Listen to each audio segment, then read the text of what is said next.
औज़ु बिल्लाहि मिनश शैतानिर रजीम बिस्मिल्लाहिर रहमानिर रहीम अस्सलाम वालेकुम टाठियो बच्चो परान 5th EVS topic first aid अस पर अत मज फर्स्ट एड क्या गो तो फर्स्ट एड बॉक्स क्या गो अत मज ज बाई बालन हज स्टोरी परान कि तिमन पे खसान किचनस मज शेल्फस पे तमिस पे खंड वसित तो तमिस लोग मगर वसित पेन सत कुछस तमिस आव खून तो तम बेन गई परेशान अति पे तमिस याद कि मे टीचरन वोनमत परेशान गस इस सिचुएशन मज गन कहीं तो घाबरावन गि कहें तो अमिस पज ये विक्टम गो ये शिकार गो अमिस जख्मी गो या बे गो अमिस पज फर्स्ट एड कर अम सात दिन फर्स्ट एड हेल्प गन तो अमिस कर मदद यह गई जल्दी जल्दी अम वोल फर्स्ट एड बॉक्स तो अम कोर अमिस पन लोगनस दवा शवा पट वट गंडस तो और आयन मोल मोज इन तम गर कह वो तुम सर सिचुएशन क्या गो पत गो यान अमिस लड़कस ना यह गो बे दह स्कूल अत वो टीचरन वो अमिस क्या लगा लगा पकान तो अत कुठिस क्या बैंडेज गंडित वन अमिस सारी दलील क्या गो तो टीचरन दोपन इस पोजिशन यम हालात गसान इंसान जल्दी मज कम कर या बेहसी सान कम कर या बेहसी सान पक कर तो इत गत हालात हेकन गम इंसिडेंट हेकन गत स्कूलस मज गर प्ले ग्राउंडस मज रोडस पे तो अम सात हसा गस फर्स्ट एड अम सात दिन अमिस विक्टम गो शिकार गो अमुक एक्सीडेंटुक या कह तो फर्स्ट एड नी अत हेल्थ रूमस मज तो अत हो फर्स्ट एड बॉक्स अत फर्स्ट एड बॉक्सस मज बैंडेज अत मज कॉटन वूल अत मज गाज pair of scissors blade potassium permanganate ये लाल दवा one antiseptic solution spirit thermometer वगैरह सही वोन दोपनक यह first aid Amish victim गोमुत बनियोमुत Amish फराहमी कर तमिस हसा पज नॉलेज इलम आसन मटीरियल हूं फर्स्ट एड बॉक्सस मज या कित कन हैंडल कर या पेशेंट वुचित या विक्टम वुचित गि पज अमिस खोचुन कहें कुन चेयर कर बगैर पज अमिस फर्स्ट एड फराहम कर दपान इम हसा मौक इथ यथ मज फर्स्ट एड पे प्रोवाइड कर तो पो यमो सिचुएशन मुतलिक क्या गसान बर्नस गोड गो दजुन समटाइम्स बॉइलिंग वाटर और oil falls on a part of our body accidentally many times we touch a hot object by mistake such incidents burn our skin the intensity of the burn depends on the level of heat of the object the kind of clothes we are wearing or the kind of weather etc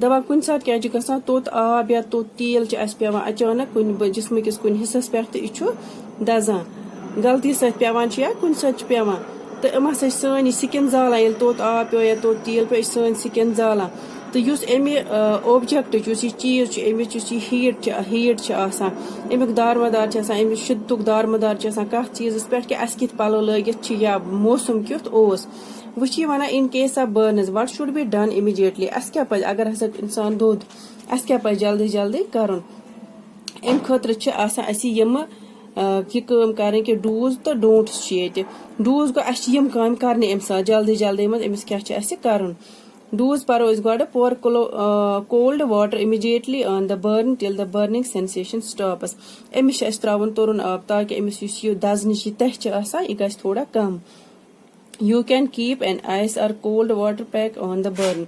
At जख्मस पे यु दोदमुत अत पे हेकु तुम ice pack त्रित या cold water pack त्रित अत पे.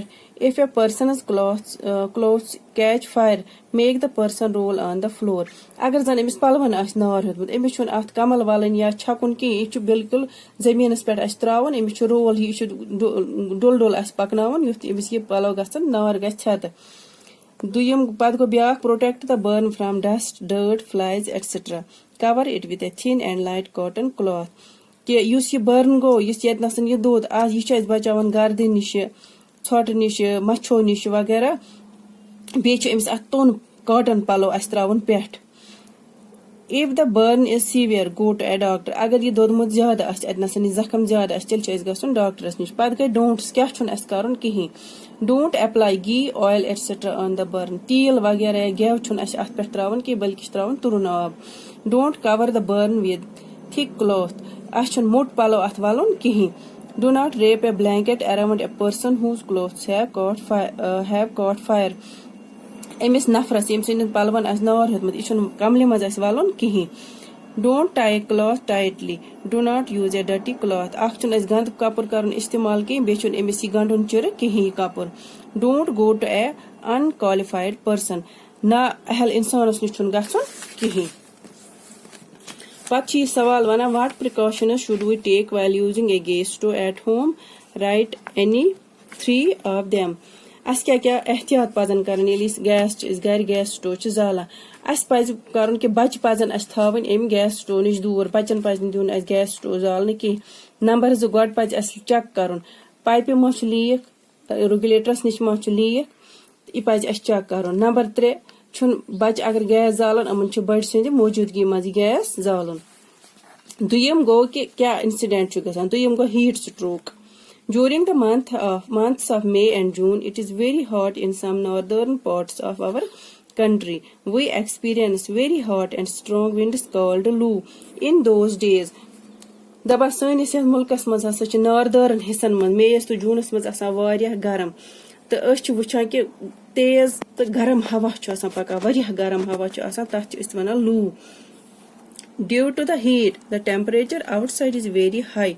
M heat सत एम गर्मी सत टेम्परेचर निब्रम सह ज्यादा. If we remain outside the sun during this period for a long period, we feel giddy, tired and get a headache.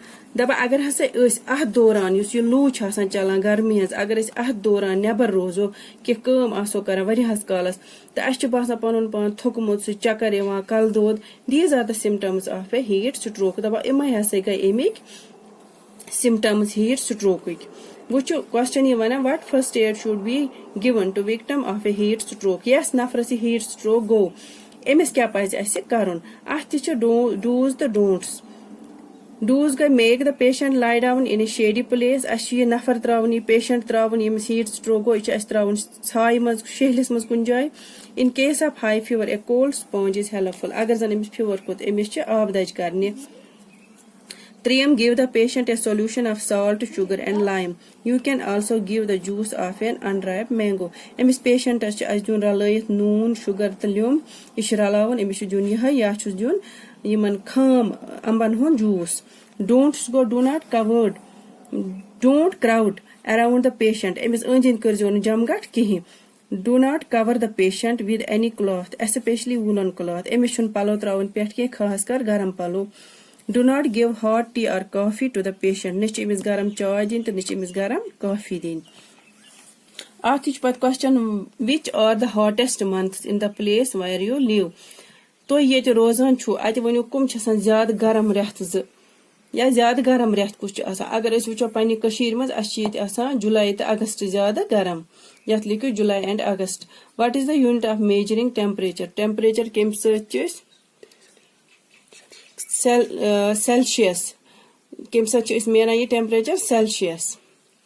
पत गो रिकॉर्ड कर तुम मैक्सिमम टेम्परेचर हफ्त पत हफ्त यह न्यूज पेपरस मज पत कर यह एक्टिविटी तह कर. अम पत ब्या सिचुएशन अगर जन यह गथ मज फर्स्ट एड पेवान दिन ब्लीडिंग नोज नसीर.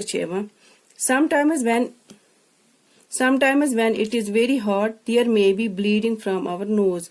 दबा कुन सात क्या गसान वरिया गरम तो अस नस तो खून नसीर. we call it bleeding nose. अत वन bleeding nose. Let us find out what first aid should be given in such a situation. अस वुचो इस सिचुएशन में क्या फर्स्ट एड पेवान दिन. Do's अत make the patient lie down with his head in a lower position than the body.